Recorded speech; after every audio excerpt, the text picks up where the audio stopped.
Hello, we are going to be reading the next chapter of Farmer Boy today, Independence Day. So make sure that you get your book out. You can read just on your own, but for those of you who like to follow along with me, go ahead and get your book out, and we're going to turn to page 173, Independence Day.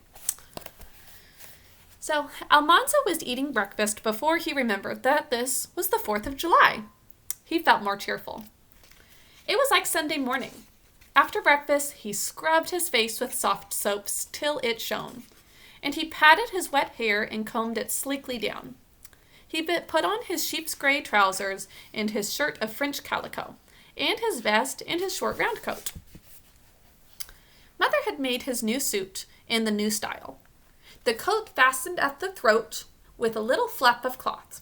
Then the two sides slanted back to show his vest, and they rounded off over his trouser pockets. He put on his round straw hat, which Mother had made of braided oat straws, and he was all dressed up for Independence Day. He felt very fine. Father's shining horses were hitched to the shining red-wheeled buggy, and they all drove away in the cool sunshine. All the country had a holiday air. Nobody was working in the fields, and along the road the people in their Sunday clothes were driving to town. Father's swift horses passed them all. They passed by wagons and carts and buggies. They passed gray horses and black horses and dappled gray horses. Almanzo waved his hat whenever he sailed past anybody he knew, and he would have been perfectly happy if only he'd been driving that swift, beautiful team. You know how much he loves horses. At the church sheds in Malone, he helped Father unhitch. Mother and the girls and Royal hurried away, but Almanzo would rather help with the horses than do anything else. He couldn't drive them, but he could tie their halters and buckle on their blankets and stroke their soft noses and give them hay. Then he went out with Father, and they walked on the crowded sidewalks. All the stores were closed, just like now. But ladies and gentlemen were walking up and down and talking. Ruffled little girls carried parasols, which is like a little umbrella but to shade yourself from the sun. And all the boys were dressed up like Almanzo. Flags were everywhere, and in the square the bank was playing Yankee Doodle. The fifes tooted and the flutes shrilled and the drums came in with a rub-a-dub-dub. Yankee Doodle went to town, riding on a pony. He stuck a feather in his hat and called it macaroni. Even grown-ups had to keep time to it. And there, in the corner of the square, were the two brass cannons. The square was not really square. The railroad made it three-cornered. But everybody called it the square anyway. It was fenced and grass grew there. Benches stood in rows on the grass, and people were filing between the benches and sitting down as they did in church. Almanzo went with Father to one of the best front seats. All the important men stopped to shake hands with Father. The crowd kept coming till all the seats were full, and still there were people outside the fence. This is what the square looks like. Not real square, kind of the triangle. This is kind of like downtown Bentonville, right? This is where a lot of things would happen as far as big public events. As you can see, some of the bigger buildings are here compared to some of the country homes and buildings outside of town in the countryside. The band stopped playing, and the minister prayed. Then the band turned up again, and everybody rose. Men and boys took off their hats, which is a sign of respect. The band played, and everybody sang. Oh, say, can you see, by the dawn's early light, what so proudly we hailed at the twilight's last gleaming, whose broad stripes and bright stars through the perilous fight, o'er the ramparts we watched, were so gallantly streaming, which you should be familiar with. Excuse my voice when I sing it. From the top of the flagpole, up against the blue sky, the stars and stripes were fluttering. Everybody looked at the American flag, and Almanzo sang with all his might.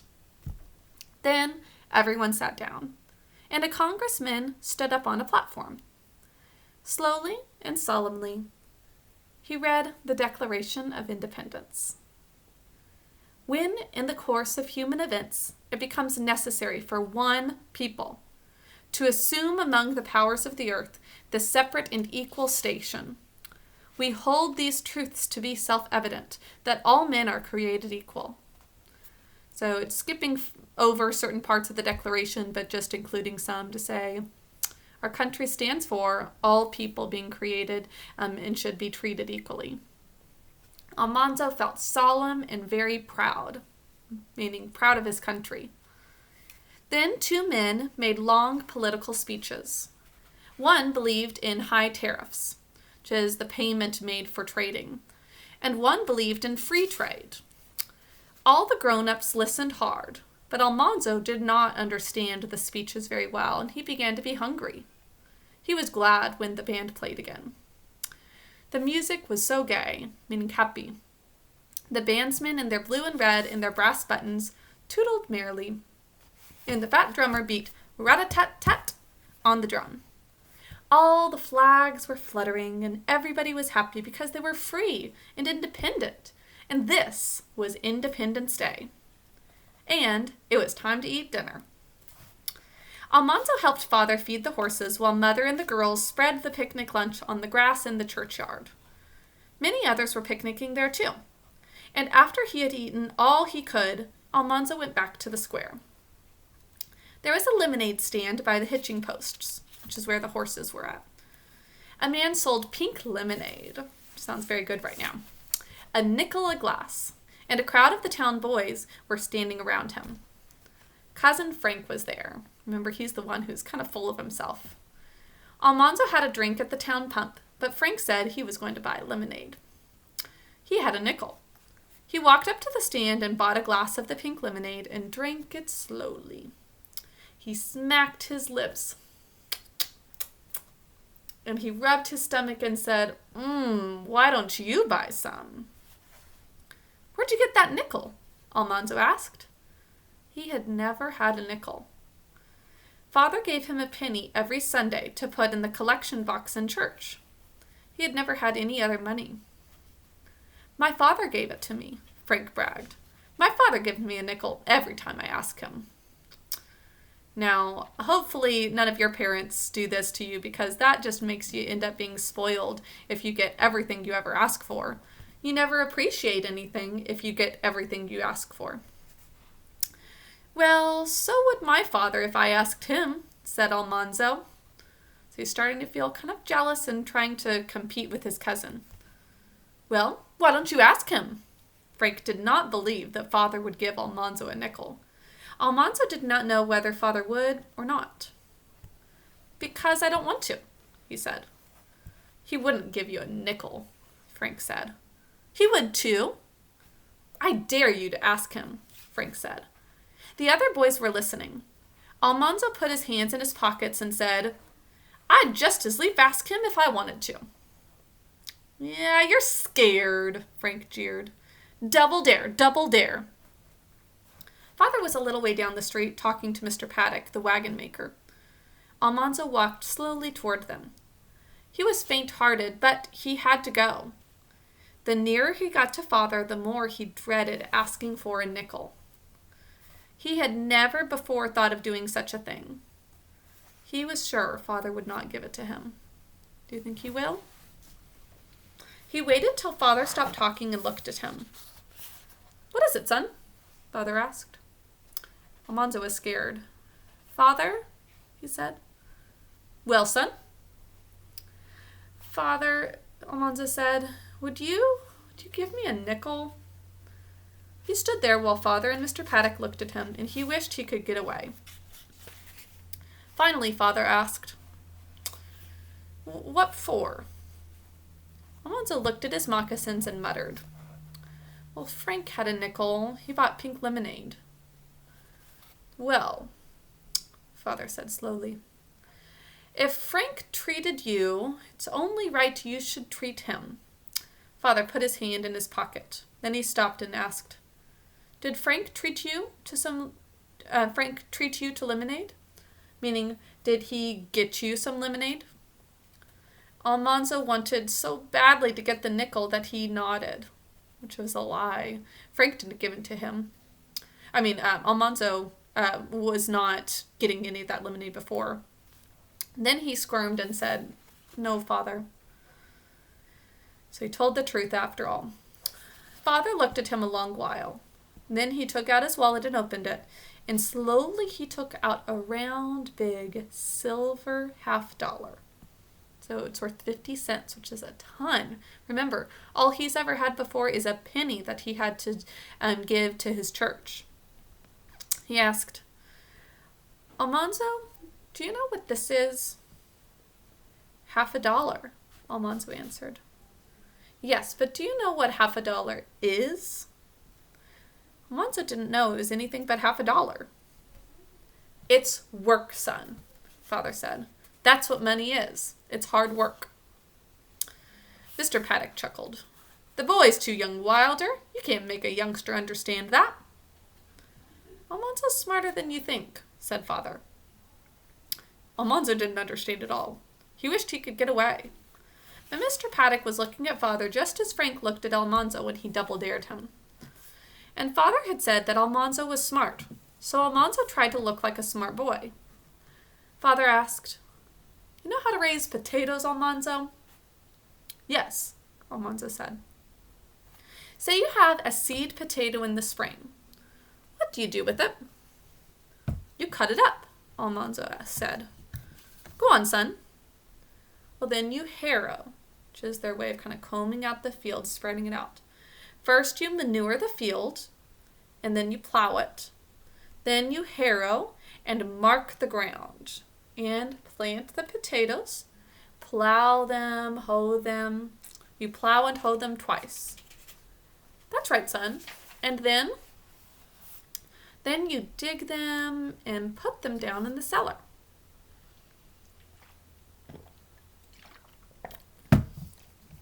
"Yes. Then you pick them over all winter. You throw out all the little ones and the rotten ones. Come spring, you load them up and haul them here to Malone. And you sell them. And if you get a good price, son, how much do you get to show for all that work? How much do you get for half a bushel of potatoes?" $50, Almanzo said. "Yes," said Father. "That's what's in this $50, Almanzo. The work that raised half a bushel of potatoes is in it." Which means this money came from something. It came from hard work. 50 cents is worth all of those hours of work out in the field. It's not just 50 cents. It's time. It's hard work. "Yes," said Father, "that's what's in this $50. Now Almanzo looked at the round piece of money that Father held up. It looked small compared to all of the work that went into it. "You can have it, Almanzo," Father said. Almanzo could hardly believe his ears. Father gave him the heavy $50. "It's yours," said Father. "Now you could buy a sucking pig with it, if you want to. You could raise it, and it would raise a litter of pigs worth $4 or $5 apiece. Or you can trade that $50 for some lemonade and drink it up. You do as you want. It's your money. Now, would it be wiser to get some lemonade, which is going to be gone in just a few minutes, or buy something worthwhile that he can get more money in the future with?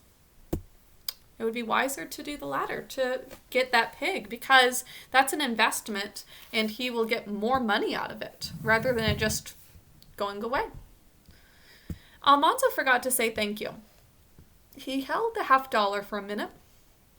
Then he put his hand in his pocket and went back to the boys by the lemonade stand.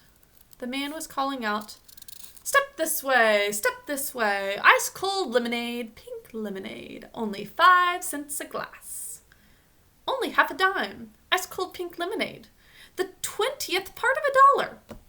He's trying to make it seem like it's not much at all. Frank asked Almanzo, "Where's the nickel?" didn't give me a nickel, said Almanzo, and Frank yelled, Yeah, I told you he wouldn't. I told you so. He gave me $50, said Almanzo. The boys wouldn't believe it till he showed them. Then they crowded around, waiting for him to spend it. He showed it to them all and put it back in his pocket. I'm going to look around, he said. Maybe buy me a good little sucking pig. So, did he make a good decision there, do you think? The band came marching down the street and they all ran along beside it. The flag was gloriously waving in front. Then came the buglers blowing and the fifers tooting and the drummers rattling the drumsticks on the drum. Up the street and down the street went the band, with all the boys following it. And then it stopped in the square by the brass cannons. Hundreds of people were there, crowding to watch. The cannons sat on their haunches, pointing their long barrels upward. The band kept on playing. 2 men kept shouting, Stand back! Stand back! And other men were pouring black powder into the cannons' muzzles and pushing it down with wads of cloth on long rods. The iron rods had 2 handles, and 2 men pushed and pulled on them, driving the black powder down the brass barrels. Then all the boys ran to pull grass and weeds along the railroad tracks. They carried them by armfuls to the cannons, and the men crowded the weeds into the cannon's muzzle and drove them down with the long rods. A bonfire was burning by the railroad tracks, and long iron rods were heating in it. When all the weeds and grass had been packed tight against the powder in the cannons, a man took a little more powder on his hand and carefully filled the 2 little touch holes in the barrels. Now everybody was shouting, Stand back! Stand back! Mother took hold of Almanzo's arm and made him come away with her. He told her, Mother, they're only loaded with powder and weeds. I won't get hurt, Mother. I'll be careful, honest. Now, what do you think those weeds do? Some of you who've been at a bonfire before know, other than the logs that might be on the bonfire and the sticks, what a bunch of dry leaves and grass would do to a fire. It makes it burn more and brighter. They're flammable. Now 2 men took the long iron rods from the fire. Everybody was still, watching. Standing as far behind the cannons as they could, the 2 men stretched out the rods and touched their red-hot tips to the touch holes. A little flame like a candle flame flickered up from the powder. The little flame stood there burning. Nobody breathed. And then, boom! The cannons leaped backward. The air was full of flying grass and weeds. Almanzo ran with all the other boys to feel the warm muzzles of the cannons. Everybody was exclaiming about what a loud noise they had made. That's the noise that made the redcoats run, Mr. Paddock said to Father, going back to the Revolutionary War. Maybe, Father said, tugging at his beard. But it was muskets that won the Revolution. And don't forget, it was axes and plows that made this country. Meaning the farmers were the ones who really made the country. Well, that's so, come to think of it, Mr. Paddock said. Independence Day was over. The cannons had been fired, and there was nothing more to do but hitch up the horses and drive home to do the chores. That night, when they were going to the house with milk, Almanzo asked Father, Father, how was it that axes and plows that made this country? Didn't we fight England for it? Well, yes, we fought for independence, son, Father said. But all the land our forefathers had was a little strip of country, here between the mountains and the ocean, in that little area of the first 13 colonies in the United States. All the way from here west was Indian country, meaning Native American country, and Spanish and French and English country. It was farmers that took all that country and made it America. So he's saying the soldiers fought for the country to be America's rather than England's, but it's farmers that worked the fields and they created land that was profitable and became the America that we know today. How? Almanzo asked. Well, son, the Spaniards were soldiers and high and mighty gentlemen that only wanted gold. The French were fur traders wanting to make quick money. And England was busy fighting wars. But we were farmers, son. We wanted the land. It was farmers that went over the mountains and cleared the land and settled it and farmed it and hung on to their farms. This country goes 3,000 miles west now. It goes way out beyond Kansas, beyond the great American desert, over mountains bigger than oceans. Mountains bigger than these mountains, and down to the Pacific Ocean. It's the biggest country in the world, and it was farmers who took all of that country and made it America, son. Don't you ever forget that. Okay, that's the end of Independence Day. We are going to have as the next chapter this week, summertime. I have linked the questions to go along with this chapter as well, so take a moment to do that. And I will see you later. Bye.